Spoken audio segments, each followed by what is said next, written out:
नमस्कार विद्यार्थी मित्रांनो, सुमन हायस्कूल नंबर 6 इयत्ता 9वी विषय विज्ञान भाग 3 कोश केंद्राच्या बाबतीत आपल्याला पाहायचे आहे. आपण जसं की मागील टॉपिक्स मध्ये पाहिले होते की कोश बिंदू वगैरे हा भाग 2 पाहिला होता. आता आपण पाहूया भाग 3. याच्यात कोश केंद्र, याच्यात सुकोश केंद्र आणि त्याला इंग्लिशमध्ये म्हणतात युकॅरियोट्स. आता हा जो कोश केंद्राचा भाग आलेला असतो याच्यामध्ये महत्त्वाचे दोन भागामध्ये याला विभागले गेलेले असते. कोश केंद्राचे दोन भागात विभागलेले असते. एक तर त्याच्या कोश केंद्र पटलचा भाग असतो आणि हा तुमच्या रंगसूत्रीय द्रव्य असे दोन भागात विभागलेले आहेत. तर कोश केंद्र पटलच्या बाबतीत पाहूया आपण. आता याच्यामध्ये कोश केंद्र काय, एक तर त्याच्या बाहेरचं आवरण आलेलं असतं. हे कोश आहे. तर समजा हा जो कोश दिलेला आहे त्याच्यामध्ये हा कोश दिलेला आहे, बरोबर. या कोशचं एक बाहेरचं आवरण आणि त्याच्यामध्ये हे जे छिद्र असते याच्यामध्ये हे दोन टॉपिक्स याच्यामध्ये आपल्याला पाहायचे, ठीक आहे, या कोश केंद्र पटलच्या भागामध्ये. आता याच्यामध्ये काय, कोश केंद्राच्या बाह्य भागामध्ये आलेलं द्विस्तरीय आवरण, हे द्विस्तरीय आवरण आले असतं बाहेर, त्याला कोश केंद्र पटल असे म्हणतो. जसे की याच्यात बाह्य द्विस्तरीय आवरण आहे. काय आहे हे द्विस्तरीय आवरण. म्हणजे कोश पटल जो असतो त्याच्या बाहेरचा जो भाग आहे तो द्विस्तरीयच्या आवरणानं बनलेला असतो. याला कोश केंद्र पटल असे म्हणतात. कोश केंद्र पटल असे म्हणतात, बरोबर विद्यार्थी मित्रांनो. आता दुसरं पॉईंट्स याच्यामध्ये, आता कोश केंद्र पटल जो आलेला असतो याच्यामध्ये हे जे छिद्र असतात, हे छोटे छोटे जे छिद्र दिलेले असतात कोशाच्या, त्या द्रव्यांच्या त्या कोश छिद्रांद्वारे द्रव्यांचे कोश केंद्राच्या आत, हे जे कोश केंद्र आलेलं असतं याच्यामध्ये ते कोश केंद्राच्या मध्ये आणि आत आणि बाहेर असं दोघी भागामध्ये, आत पी आणि बाहेर पी असं दोघी भागामध्ये याच्यामध्ये जो कोशरस आलेला असतो, या कोशरसाचं ते बाहेर बी आणि आत बी येऊ शकते किंवा बाहेर बी टाकू शकते की आत बी घेऊ शकते. असे एक प्रकारचे त्याचं काय झालं, परिवहन झालं. काय झालं, या प्रकारची जी क्रिया घडते त्याच्या कोशांद्वारे, छिद्रांद्वारे, तर त्याला परिवहन असे म्हणतात. त्याचप्रमाणे आपण रंगसूत्रीय द्राव्य पाहूया. रंगसूत्रीय द्राव्यामध्ये DNA, याला इंग्लिशमध्ये म्हणतात DNA. आता याच्या टॉपिकचं पूर्ण नाव आपण पाहूया पुढे. आता रंगसूत्रीय द्राव्य ज्या कोशाचे विभाजन अवस्थेत नसतील तेव्हा त्यांच्यात रंगसूत्रीय द्रव्य दोरीच्या जथ्यासारखी रचना दर्शविते. आता विद्यार्थी मित्रांनो, असं की आता एक प्रकारचा कोश, याच्या रंगसूत्री, आता एक मधलं त्याचं कोश केंद्र असते, त्या कोश केंद्राच्या मध्ये असे रंगसूत्रीचा भाग एक, याचा आकार एकसारखा दिसतोय, मोठ्या आकृती दाखवली याच्यामध्ये. आता याच्यामध्ये दोरीच्या रचण्यासारखी अशी जथ्थासारखी एक प्रकारची गुंतागुंतीची रचना तुम्हाला पाहायला मिळते. त्याला आपण रंगसूत्राची रचना असं म्हणू शकतो. त्याचप्रमाणे हे जे रंगसूत्रे या द्रव्याच्या भागात DNA असते. काय असते, DNA. याच्यामध्ये एक प्रकारचा भाग असतो DNA, त्याला इंग्लिशमध्ये ॲसिड असते प्रकारचा, डिऑक्सिरायबोज न्यूक्लिक ॲसिड. याचे मी महत्त्वाचे विशेष कार्य आहे ते पाहूया पुढच्या टॉपिकला. त्याच्या पुढचा पॉईंट आहे, जेव्हा कोशच्या विभाजनासाठी पुढे सरकते, कोश याचे ज्यावेळेस विभाजन होते त्यावेळेस याच्यामुळे काय, कोश पुढे विभाग होते, म्हणजे त्याचे काय होते, पुढे सरकत जात असते, तेव्हा रंगसूत्रीय द्रव्य सळईसारखी आकाराची रचना दर्शवते. सळईसारखी म्हणजे या प्रकारची पूर्ण अशी रचना तुम्हाला पाहायला मिळते. असे आलं लक्षात. याला रंगसूत्र असे म्हणतात. ही सळईसारखी रचना जी पाहायला मिळते याच्यामध्ये जी रचना रचली जाते या प्रकारची, याला DNA किंवा रंगसूत्र असे म्हणतो. त्याच्यानंतरच्या पॉईंट्स आहे, रंगसूत्रे हे जे याचे महत्त्वाचे जे कार्य आहे, हे महत्त्वाचे आपल्या सजीवांच्या याच्यात असलेले आनुवंशिकतेचा जो भाग असतो, म्हणजे काही लक्षणे असतात ती आपल्याला पिढीसाठीच्या ओळखीसाठी ही त्याची माहिती पुरवित असतात.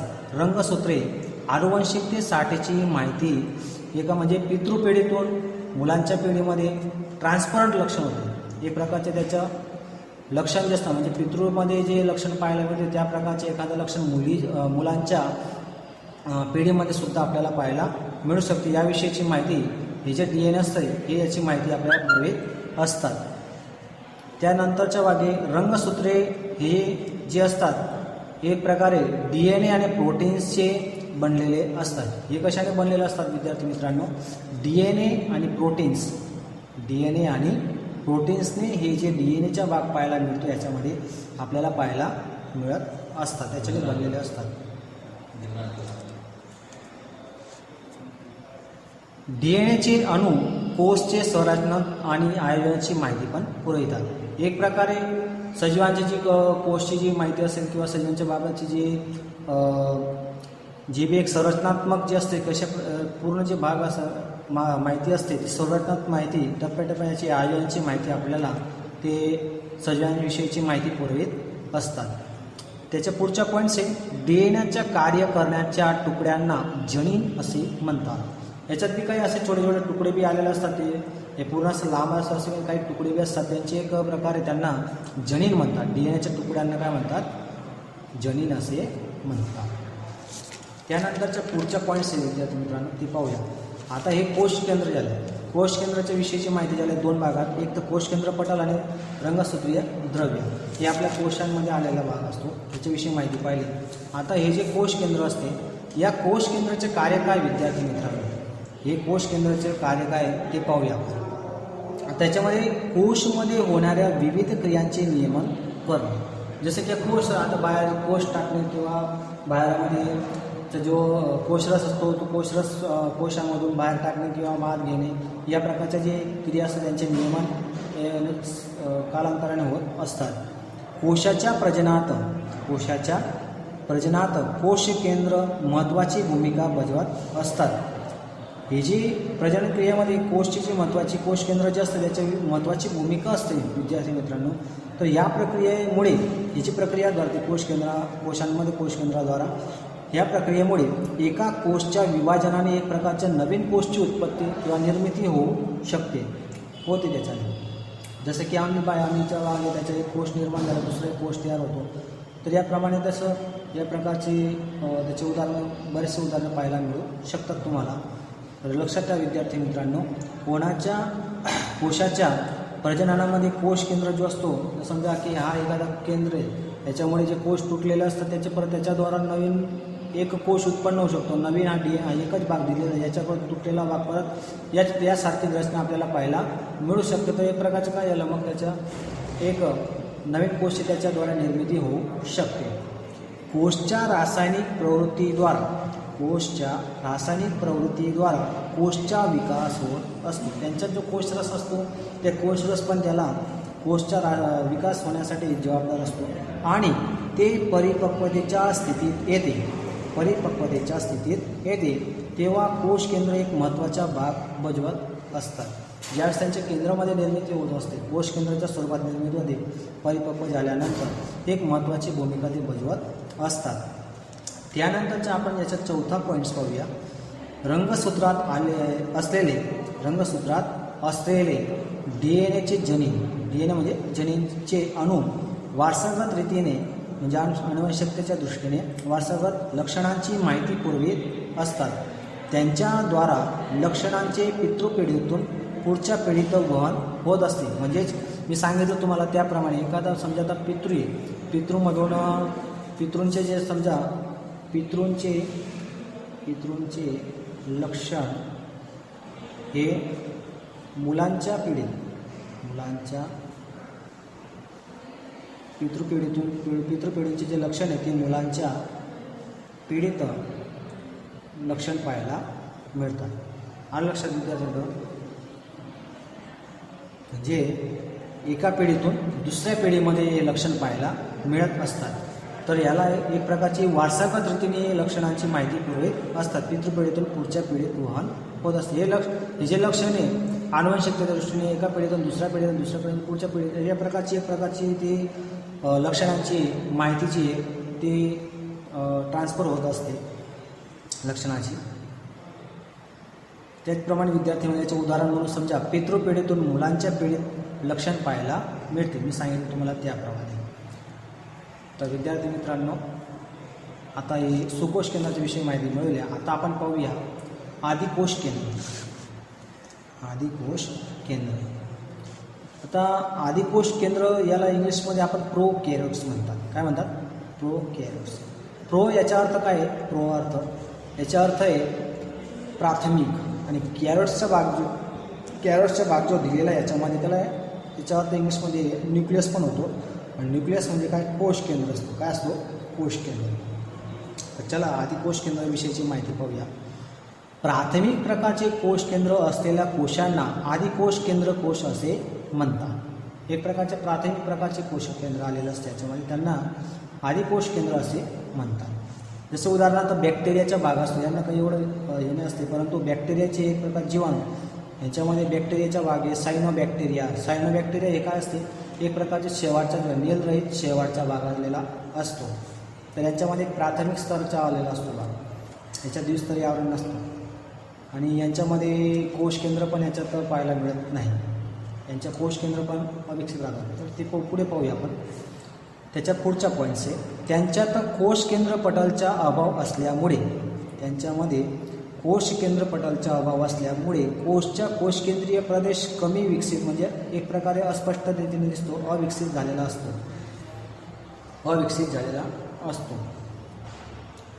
अविकसित म्हणजे आता समजा आपण जसे की कोश केंद्राचा भाग पाहिला, कोश केंद्राच्या भागामध्ये कसे विकसित झालेले आहे, तर त्याप्रमाणे पूर्णपणे विकसित झालेला नसतो तर त्याचप्रमाणे या पुढच्या टॉपिक्समध्ये या अविकसित प्रदेशात मात्र, म्हणजे याच्यात फक्त काय न्यूक्लिक ॲसिड असते. काय आलेलं असतं, न्यूक्लिक ॲसिड आलेले असतात, ज्याला न्यूक्लिओइड्स म्हणतात. काय म्हणतात, न्यूक्लिओइड्स. या आधी कोश केंद्राच्या विषयी माहिती पाहूया. ची आकृती आहे माझ्या विद्यार्थी मित्रांनो, पाहूया आपण. आता याच्यात पाहूया अविकसित प्रदेश, याच्यात फक्त न्यूक्लिक ॲसिड असते, त्याला न्यूक्लिओइड्स असे म्हणतात. आता एक प्रकारचे हे आकृती पाहूया विद्यार्थी मित्रांनो. हे एक प्रकारे आदिकोश केंद्राची आकृती आहे. तर याच्यामध्ये या प्रकारची रचना पाहायला मिळते. हा जो सगळा त्याच्या बाहेरचा भाग जो दिलेला तो एक प्रकारचा त्याचे कोशबिंदू असते. काय असते, कोशबिंदू. याचा हा मधला भाग कोशरस आलेला असतो. आणि न्यूक्लिओइड्स जो आहे याच्या केंद्राच्या भागामध्ये आलेला हा जो भाग आहे त्याला न्यूक्लिओइड्स म्हणतात. आणि या न्यूक्लिओइड्सच्या याच्यामध्ये जो भाग आलेला असतो एक प्रकारचा ॲसिडचा भाग असतो. काय असतो, न्यूक्लिक ॲसिडचा भाग असतो. तर विद्यार्थी मित्रांनो पुढे पोहोचा. आता या प्रकाश संश्लेषी जी बॅक्टेरिया आलेले असतात ते क्लोरोफिल कोशरस पटलच्या पुटिका म्हणजे पिशवीसारखी जी रचना पाहायला मिळते त्याच्या स्वरूपामध्ये पाहायला मिळत असते. प्रकाश संश्लेषी बॅक्टेरिया क्लोरोफिल्स कोशरस पटलच्या पुटिका म्हणजे शेवटच्या भागामध्ये पिशवीसारख्या रचनाची पाहायला स्वरूपामध्ये पाहायला मिळत असते. त्याच्या पुढच्या पॉईंट्स आहे आपल्याला विद्यार्थी मित्रांनो, विविध पटलीय स्तर अंगिका असे की कणाभसूत्र, हरितकण, गोल्गी प्रसाधन, आंतरकोशरस जाड इत्यादी वगैरेंचा अभाव त्याच्यामध्ये पाहायला मिळतो. त्यामुळे काही कार्य कोशरसीय भागाने निर्भर रीतीने आयोजन म्हणजे एक प्रकारची क्रिया जी होत असते निर्भर रीतीने त्यांच्यात क्रिया घडत असतात. याच्यामध्ये काही विविध जसे की कणाभसूत्र आहे, हरितकण आहे, गोल्गी प्रसाधनचे, अंतकोशरस जाड इत्यादी वगैरे सारखे जे कोशांगिका जे आलेले असतात याच्यामध्ये याचा अभाव पाहायला मिळत असतो. तर आता आपण पाहूया आकृती समजून घ्या आधी कोश केंद्राविषयी. ही आकृती दिलेली आहे. या प्रकारचा जो आकृती जो भाग आहे याच्यामध्ये पाहायला मिळतो आहे आपल्याला. हे जो सगळं बाहेरचा भाग याला कोशगिंत म्हणतात. काय म्हणतात, कोशगिंत. आता कोश प्रदेश मी जो तुम्हाला शब्द वापरला आहे त्या विद्यार्थ्यांना हा एक प्रकारचा कोश झाला. कोशाचा हा जो आतील भाग जो आहे आतील भाग याला कोश प्रदेश म्हणतात आपण. काय म्हणणार, कोश प्रदेश.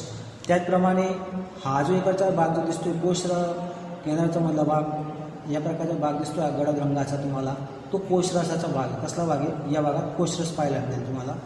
आणि हा कोशरसच्या आतील भागामध्ये इकडे पाहायचं याच्यामध्ये की यासारखे जे गुंतागुंतीचे सारखे सळेसारखी जी रचना पाहायला मिळते याच्यात न्यूक्लिओइड्स असतात. काय म्हणतात, त्याला न्यूक्लिओइड्स म्हणतात. आणि या न्यूक्लिओइड्समध्ये एक न्यूक्लिक ॲसिडचा भाग पाहायला मिळतो. काय पाहायला मिळतो, न्यूक्लिओइड्स. त्याच्यात जणीन वगैरे पण ॲसिड फक्त ॲसिडचाच भाग पाहायला मिळू शकतो. त्याचप्रमाणे हे जे न्यूक्लिओइड्स असतात त्याच्या आजूबाजूच्या भागामध्ये इकडे म्हणजे या विस्तारामध्ये याच्यात पाहायला हे जे डॉटसारखे जे तुम्हाला भाग दिसतोय याला काय म्हणू आपण, रिबोझोम्स म्हणून. काय म्हणू, रिबोझोम्स. त्याचप्रमाणे यासारखे जे असे जे पुढे भाग असतात त्याच्यातून या प्रकारची एक अशी लांब अशी सडेसारखी एक लांब अशी रचना पाहायला मिळते त्याला कश्या म्हणतात. काय म्हणतात, कश्या असे म्हणतात. त्याचप्रमाणे हे जे सारखं तुम्हाला दिसतंय या कोशामध्ये असे हे जे भाग दिसत आहेत तुम्हाला हे सगळे असे खाली वर इकडं बाजूला तर हे याला काय म्हणतात पिल्ली म्हणतात. काय म्हणतात पिल्ली. ही जी आकृती दिली विद्यार्थी मित्रांनो आदि कोश केंद्र आदि कोश केंद्राची आकृती दिलेली आहे. तर विद्यार्थी मित्रांनो या प्रकारची जी आकृती जी आहे तुम्ही पण वहीमध्ये चित्रवायचे आणि टॉपिक्सप्रमाणे आणि अभ्यास करायचा आहे. त्यानंतर चला आता आपण आदिकोश केंद्र आणि स्वकोश केंद्र यांच्यावरून आपण फरक स्पष्ट करायची माहिती मिळवूया.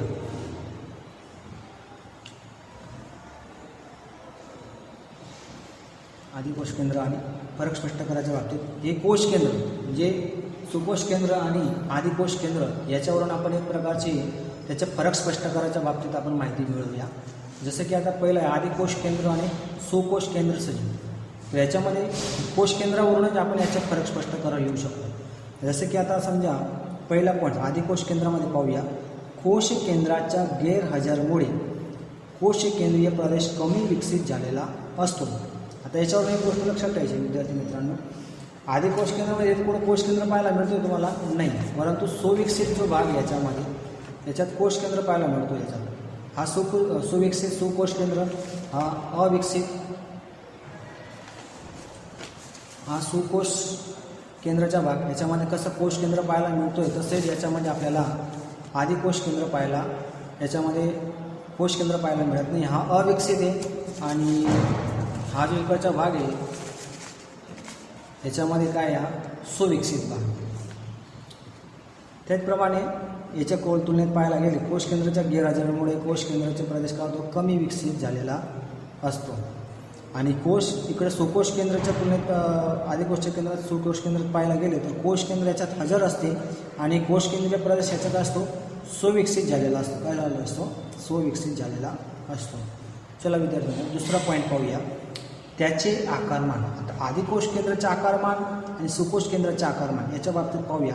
याचा आकार थोडासा छोटा असतो परंतु याचा आकार सुकोश केंद्राचा जो भाग आहे त्याचा मोठा असतो. याच्या जवळजवळ 1 ते 10 मिलियन एवढे असते आणि सुकोश केंद्राचे आकारमान 5 ते 100 मिलियन एवढे असते पाहायला मिळत असते.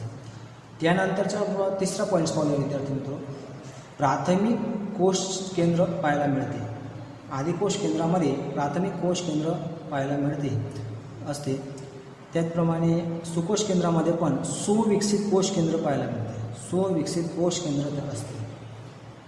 तर याच्यात प्राथमिक प्रकारचं असतं याच्यात सुविकसित याच्यामध्ये द्विस्तरीयवाला असते तर प्राथमिक स्तराचे आलेलं असतं. त्यानंतर चौथा पॉईंट्स जो दिलेला आहे त्यांच्यात अविकसित प्रदेशात फक्त न्यूक्लिक ॲसिड असते. त्यांच्यात अविकसित प्रदेशामध्ये काय असतं फक्त न्यूक्लिक ॲसिड असते. याच्यामध्ये जनिन वगैरे नसतं फक्त न्यूक्लिक ॲसिडचा भाग पाहायला मिळू शकतो. त्याला न्यूक्लिऑइड्स असे म्हणतात. जसं आपण आकृतीमध्ये पाहिलं याच्यात फक्त काय होता न्यूक्लिऑइड्सचा भाग होता. काय होता न्यूक्लिऑइड्सचा भाग.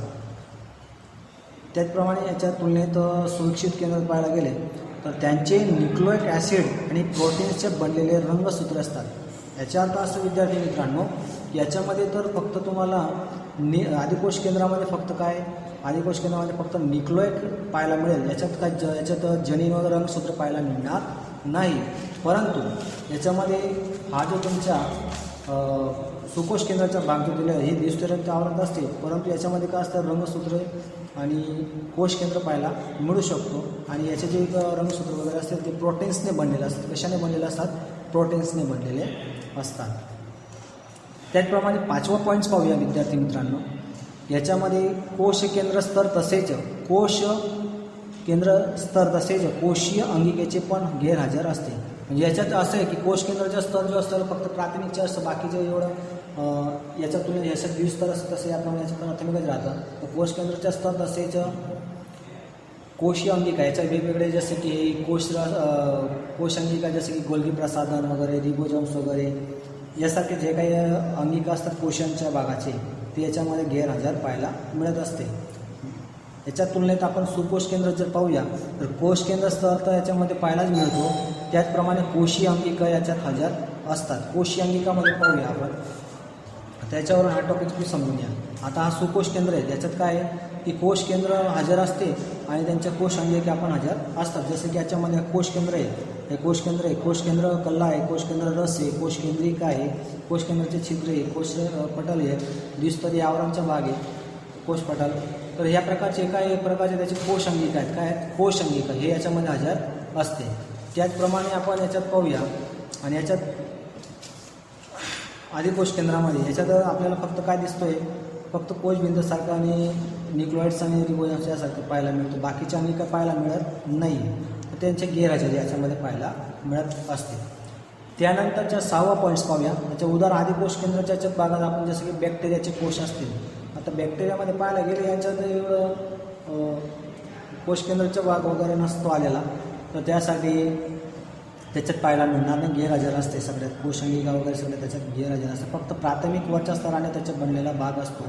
त्याचप्रमाणे याच्या तुलनेमध्ये आपण सुकोश केंद्रामध्ये जर पाहूया तर याच्यामध्ये जसं की आता सुकोश केंद्र हे तुम्हाला वनस्पतीचे कोश आणि प्राणीकोश, जसं की आपण विविध प्राणी पाहतो, मानव आहे की वेगवेगळे प्राणी आहे, त्यांच्यामध्ये जे कोश आलेले असतात त्यांच्यामध्ये सुविकसित सगळे असतात, सुविकसित कोश केंद्र असतात. आणि वनस्पतीमध्ये पण पाहायला मिळू शकतो. वनस्पती बी सजीव आहे आणि प्राणी पण सजीव आहे. तर या सुकोश केंद्रामध्येच पाहायला मिळू शकतो तुम्हाला. सुकोश केंद्र फक्त वनस्पती कोश आणि प्राणीकोशमध्येच पाहायला मिळू शकते. आणि आदिकोश केंद्रामध्ये फक्त बॅक्टेरियाची येत होतं. काय ना, बॅक्टेरिया. तर विद्यार्थी मित्रांनो, आजच्या या टॉपिक्समध्ये आपण सुकोश केंद्राचा भाग म्हणजे कोश केंद्राचा भाग पाहिला. त्याच्यानंतर कोश केंद्र पटल पाहिले, रंगसूत्रीय द्रव्य पाहिले, त्यांच्याविषयीचे कार्य पाहिले. आणि त्यानंतर आपण आदिकोश केंद्र म्हणजे त्याच्याविषयीची प्राथमिक माहिती मिळवली. माहिती मिळवल्यानंतर आदिकोश केंद्र आणि सुकोश केंद्राच्या सजीवांवरून फरक स्पष्ट करा याच्याविषयीचे आपल्याला 6 मुद्दे पाहिले. तर आजच्या या टॉपिकला विद्यार्थी मित्रांनो एवढेच पाहूया आपण. याच्या पुढच्या टॉपिक्समध्ये म्हणजे भाग 4मध्ये आपण पाहूया की जे वनस्पती कोश आणि प्राणीकोश, वनस्पती कोश आणि प्राणीकोश याच्याविषयीची आकृती आणि त्याच्याविषयीचे वेगवेगळे कोश अंगिका आणि त्यांच्याविषयीची माहिती आपण पुढच्या भाग 4मध्ये पाहूया. तर याच्या टॉपिक्सवर जे मी काय शिकवतो विद्यार्थी मित्रांनो, याच्यावरच मी तुम्हाला एक प्रश्न बँक तयार करून तुम्हाला शेवट पाठ पूर्ण झाल्यानंतर पाठवण्यात येणार. नमस्कार विद्यार्थी मित्रांनो.